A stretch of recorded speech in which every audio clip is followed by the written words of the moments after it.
नमस्कार बच्चों, आज हम बकस्य प्रतिकारः पाठ के अभ्यास कार्य को पूरा करेंगे। तो चलिए शुरू करते हैं। एक्सरसाइज नंबर 2 है मंजूषातः उचितम अप्ययपदम चित्वा रिक्त स्थानम पूरयत। यानी कि मंजूषा से बॉक्स से उचित अव्यय पद को चुनकर रिक्त स्थान को पूरा करो। ठीक है, अब यहाँ एक बॉक्स दे रखा है, उसमें कुछ शब्द लिखे हैं, उनको क्या है हमें इन वाक्यों में फिल करना है। ठीक है, मैंने ऑलरेडी फिल कर रखे हैं, लेकिन आपको समझना है। आद्य का अर्थ होता है आज, अपि भी, प्रातः, सुबह, कदा, कब, है ना, सर्वदा, हमेशा, और ये है अधुना, अब। पहला है इसमें क्या है, भ्रमणम स्वास्थ्याय भवति। भ्रमण जो होता है वो स्वास्थ्य के लिए होता है। तो कब, प्रातः, प्रातः घूमना स्वास्थ्य के लिए होता है। ठीक है, स्वास्थ्य के लिए कैसा, अच्छा माना जाता है। इसके बाद है खा। खा में क्या है, सत्यम वद। तो यहाँ क्या आ जाएगा, सर्वदा। सर्वदा का अर्थ होता है हमेशा। सत्यम वद, हमेशा सत्य बोलो। इसके बाद है घ। ग में क्या है, त्वम मातुल गृहम गमिष्यसि। तुम क्या है, मामा के घर जाओगे। तो क्या शब्द आएगा, कदा, कब। तुम मामा के घर कब जाओगे। इसके बाद है घ। दिनेशः विद्यालयम गच्छति। दिनेश विद्यालय जाता है। अहम अपि तेन सह गच्छामि। मैं भी, यहाँ क्या अपि शब्द का प्रयोग किया जाएगा, मैं भी उसके साथ जाता हूँ। इसके बाद है इंगा।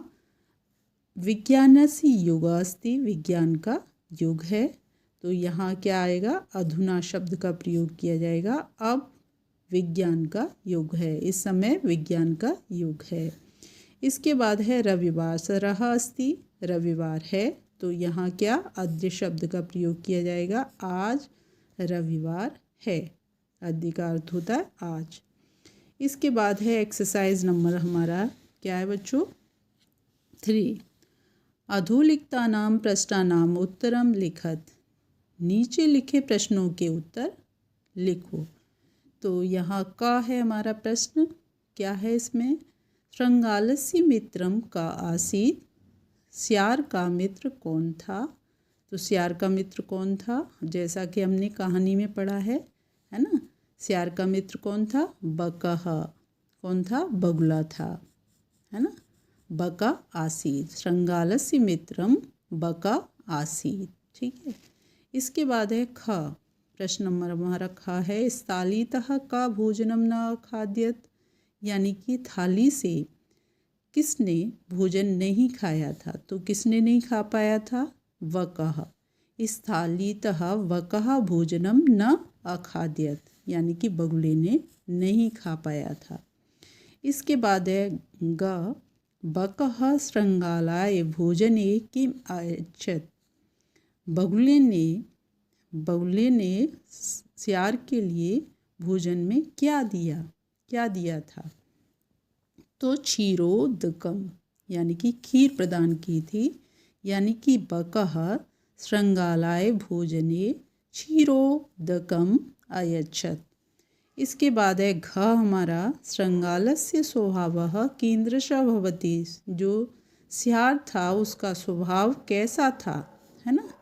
वैसे भवती का अर्थ होता है ना।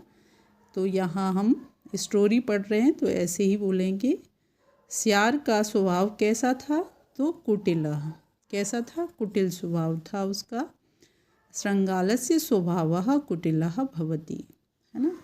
इसके बाद है एक्सरसाइज नंबर 4 है हमारा, पाठात् पदानि चित्वा अधोलिखितानां विलोम पदानि लिखत।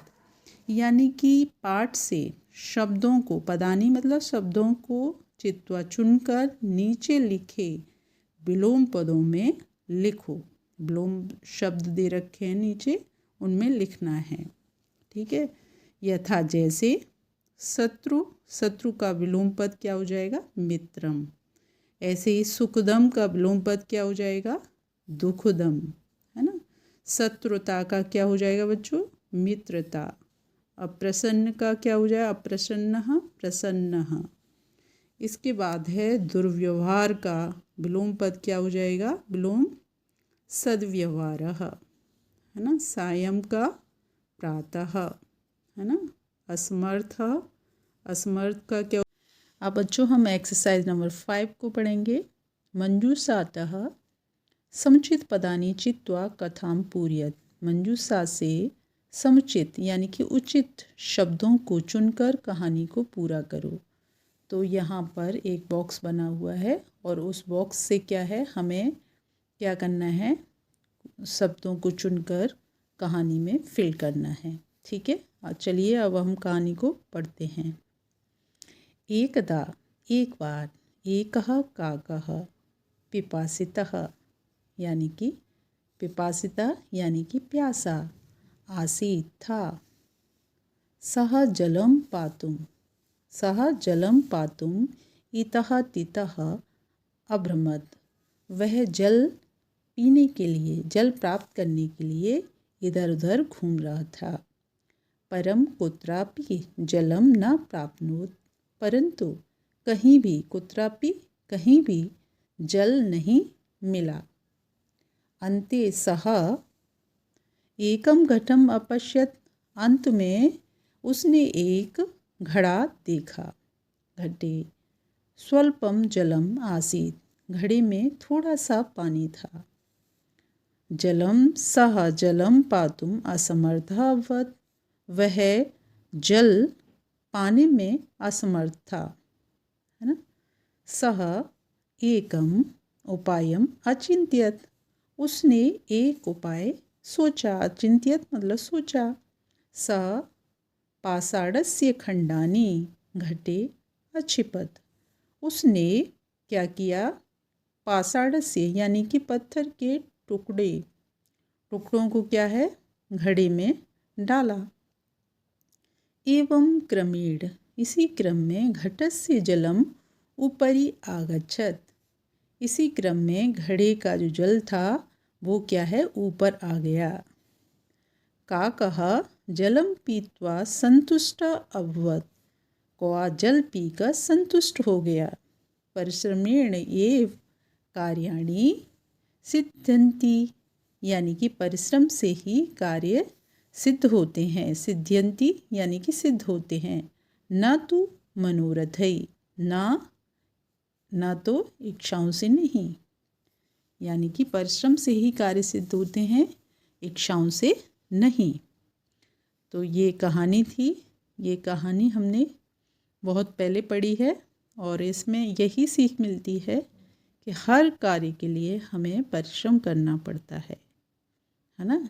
केवल सोचने से कोई कार्य सिद्ध नहीं हो सकता, सफल नहीं हो सकता। इसके बाद है बच्चों, इसमें तत्सम शब्दान लिखत, यानी कि यहाँ पर तत्सम शब्दों को लिखना है, यानी कि संस्कृत के शब्दों को लिखना है। तो सियार को संस्कृत में क्या बोलते हैं? श्रृंगालः। कौआ को काकः, मक्खी मक्षिका, वंदर बानरः, बगुला बकः, चोंच चंचू, नाक नासिका। तो ये था हमारा चैप्टर बच्चों। अगर आपको ये चैप्टर समझ में आया हो तो चैनल को लाइक करें, सब्सक्राइब करें। धन्यवाद।